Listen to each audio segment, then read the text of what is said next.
Bisa sih di Surabaya ada warga intoleran nolak pembangunan gereja kayak gini. Kirain area-area Surabaya waras kabeh. Ternyata ada juga yang intoleran jauh kayak gini. Udah gitu dengan PD-nya mereka nulis, jangan nuduh kami warga intoleran. Tenang. Kalau kita mau lihat, apakah itu sama dengan rencana awal. Jadi setiap perumahan atau semua yang akan dibangun ada set plan-nya. Set plan itu maka ada amdal lalinnya, ada amdal lingkungannya. Maka di situ akan terhitung kemacetannya, terhitung lain-lainnya. Nah, pada waktu awal dulu ketika akan membangun ini, apakah fasum yang akan yang digunakan untuk hari ini tuh apakah sudah masuk dalam hitungan dulu? Kalau belum masuk dalam hitungan awal, maka ini akan menimbulkan kemacetan, maka warga pasti akan menolak. Ya, shalom bagi kita semua, kembali berjumpa lagi di channel kita ini, yaitu Zemayan Yasin. Terima kasih buat teman-teman semua yang sudah mendukung perkembangan channel ini dengan setia, dan kiranya kita tetap menggunakannya untuk menjadi berkat bagi semua orang. Nah teman-teman, pada video kali ini kita akan membahas lagi-lagi terjadi yang namanya pelarangan ibadah di Citraland, Surabaya, teman-teman, yang dimana ada sekelompok intoleran, mereka membuat spanduk dan mereka membuat tulisan di sana untuk melarang pembangunan gereja. Nah teman-teman, sebelumnya kita akan mendengarkan dulu atau menonton videonya yang berikut ini. Jadi sebenarnya kalau kita mau lihat, ini wali kota itu sama dengan rencana awal. Jadi setiap wali kota Surabaya perumahan atau semua yang akan dibangun ada set plan-nya. Set plan itu maka ada amdal lalinnya, ada amdal lingkungannya. Maka di situ akan terhitung kemacetannya, terhitung lain-lainnya. Nah, pada waktu awal dulu ketika akan membangun ini, apakah fasum yang akan yang digunakan untuk hari ini itu apakah sudah masuk dalam hitungan dulu? Kalau belum masuk dalam hitungan awal, maka ini akan menimbulkan kemacetan, maka warga pasti akan menolak. Jadi jangan ditolak, oh bangun masjid ditolak, bangun gereja ditolak, bukan. Tapi pada waktu membangun set plan, itu sudah direncanakan, oh dengan perkiraan ketika fasum ini dibangun sekolah dengan ketinggian umpamanya 6, tiba-tiba sudah dihitung nih, ketemu amdal lalinnya sekian, tiba-tiba ini nggak dibangun 6, dibangun 16, lo pasti protes orang, karena bukan menolak sekolahnya, bukan menolak rumah ibadahnya, tetapi akhirnya di jalan ini, di lokasi ini muncul kemacetan, muncul dampak lingkungan. Maka yang tadi saya minta ke teman-teman itu cek yang namanya set plan awalnya, fasumnya dihitung dalam perencanaan untuk apa. Kalau perencanaannya di fasum itu untuk 2 lantai, ternyata sampai 8 lantai, itu pasti macet, maka warga pasti akan menolak. Karena itulah saya akan sampaikan, tidak akan ada hubungannya dengan rumah ibadah, tidak akan dengan hubungan sekolah, tetapi investor atau pihak perumahan dulu yang membangun rencananya untuk apa, masuk tidak dalam perencanaan yang disampaikan pada waktu orang akan membeli. Oke teman-teman, jadi pernyataan wali kota, dia mencoba menelusuri mengenai rencana awal. Ya, jadi sebenarnya ini bukan memberikan solusi kalau kita lihat dari narasi wali kota itu, tetapi justru itu seolah-olah menyalahkan pihak yang membangun rumah ibadah itu. Nah teman-teman, sekali lagi, dan memang ini sudah menjadi kegiatan kelompok-kelompok intoleran ini yang sudah menjadi tradisi turun-temurun, ini seolah-olah harus dilakukan dari tahun ke tahun. Nah artinya, intinya bukan kepada rencana awalnya masalahnya, tetapi ini lebih kepada masalah intoleran itu aja, sentimen terhadap umat Kristen, karena bukan hanya ini terjadi yang namanya pelarangan pembangunan rumah ibadah. Jadi seringkali kalau kita menemukan kelompok-kelompok intoleran ini melakukan pelarangan atau pembubaran ibadah, selalu memakai istilah salah paham lah, lihat rencana awalnya salah lah, dan lain sebagainya. Nah jadi itu yang dibilang Abu Janda dan pernah disampaikan ke gereja-gereja yang ada di Amerika Serikat, teman-teman, bahwa memang kondisi Indonesia ini benar-benar memburuk, kondisi toleransi yang memang agak susah untuk diperbaiki.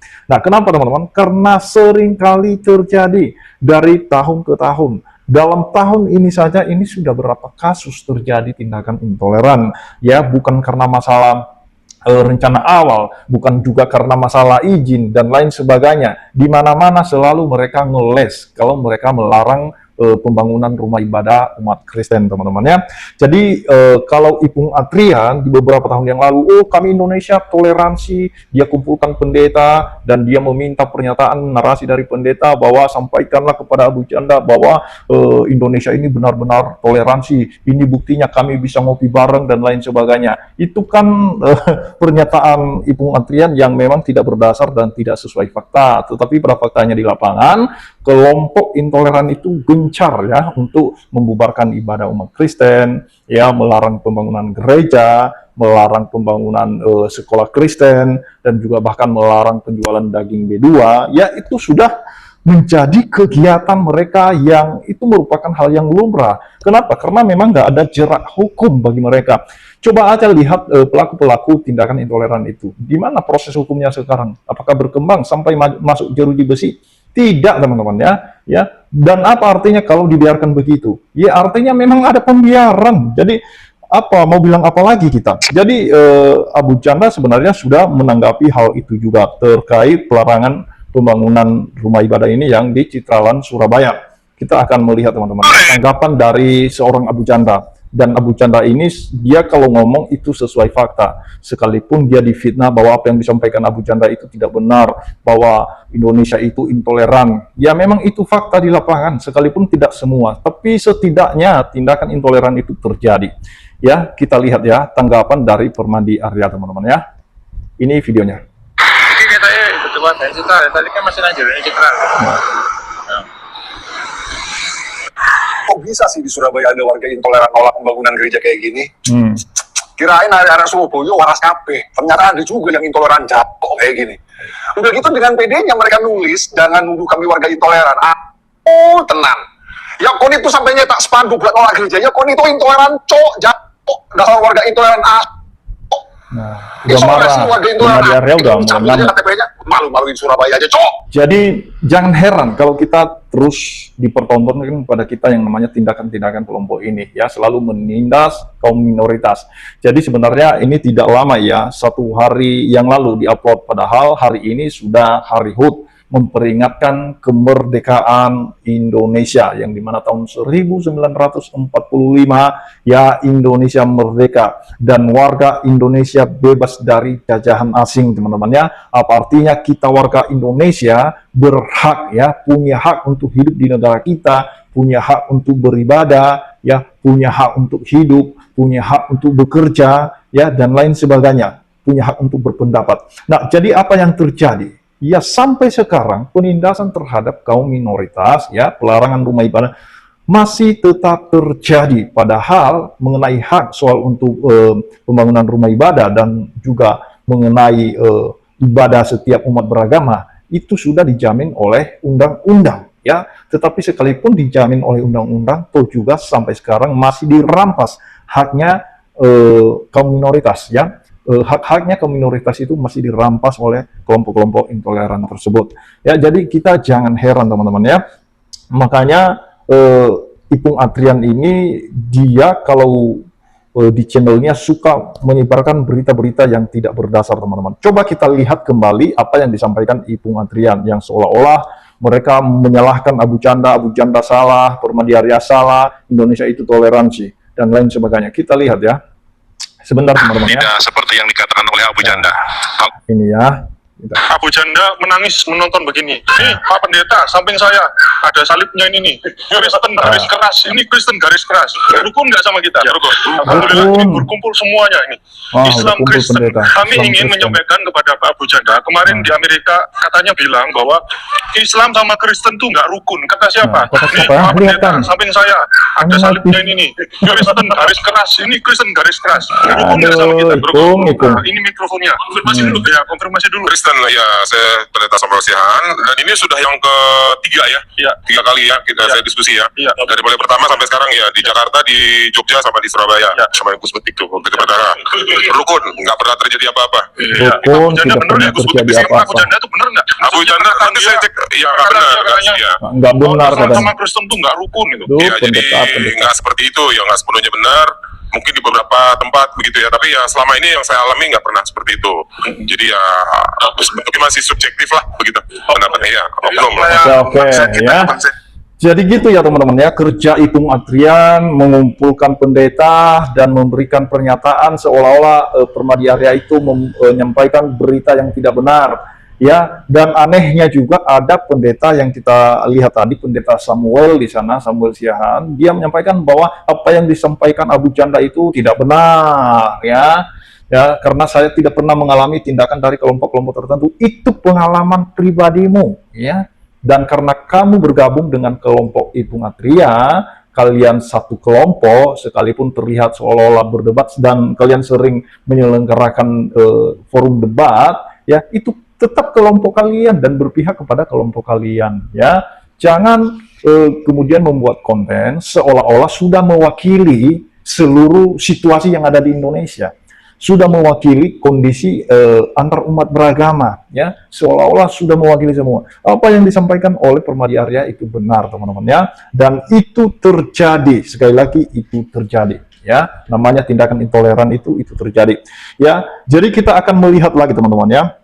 Lucunya yang terjadi di sini justru diduga warga yang melakukan penolakan sebenarnya bukan asli warga di daerah tersebut. Sekali lagi, apa yang menjadi alasan mereka selalu terkait dengan administrasi atau perizinan. Mari kita mendengarkan terlebih dahulu bagaimana tanggapan dari warga Surabaya sendiri. Ada video dari seorang ibu yang memberi tanggapan terkait apa yang terjadi di sana. Betul apa yang Bapak katakan ini, bahwa itu semua persyaratan izin semua sudah lengkap, bahkan dari tahun lalu, karena saya mengawalnya, ya.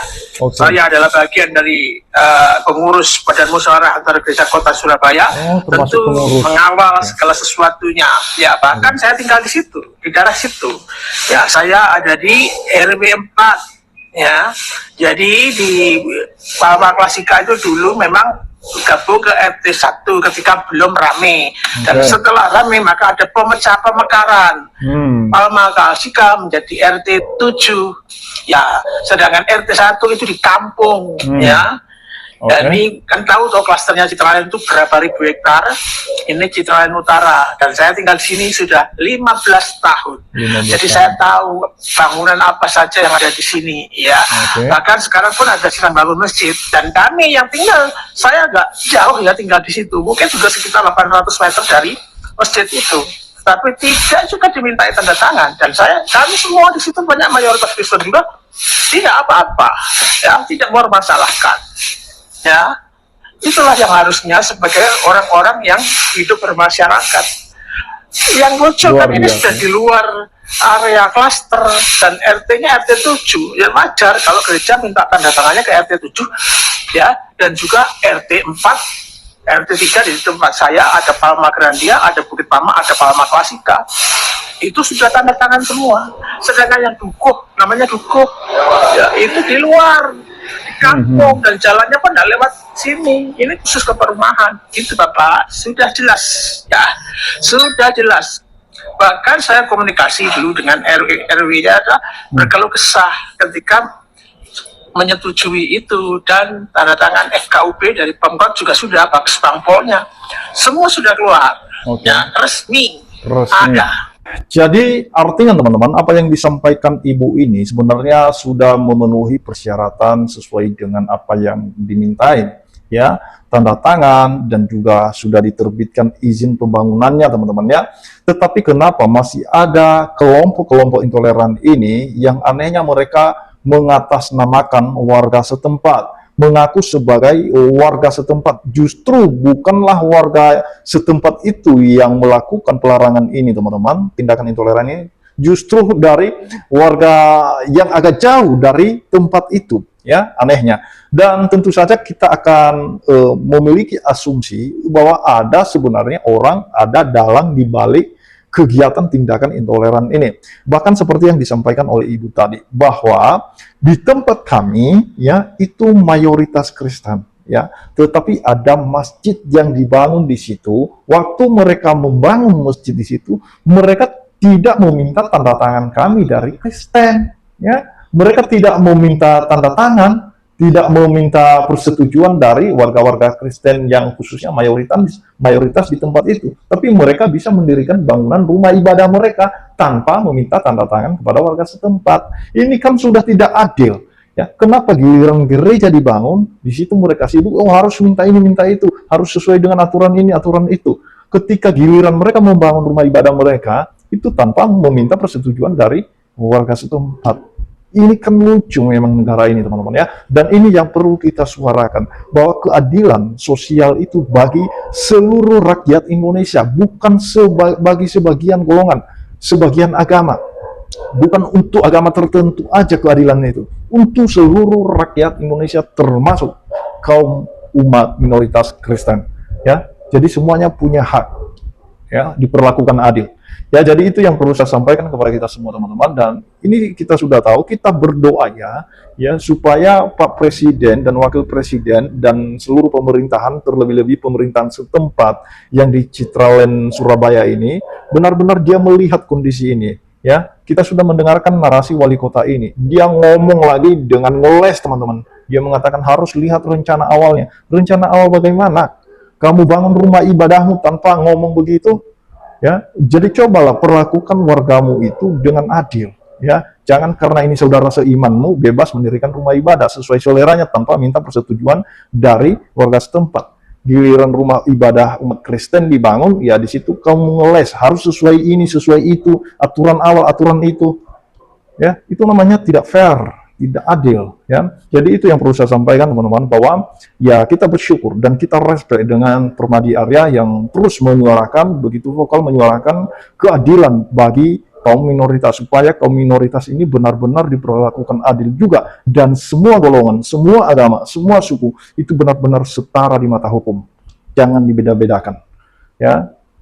Jadi itu yang perlu saya sampaikan teman-teman. Kiranya Tuhan Yesus memberkati kita semua. Shalom.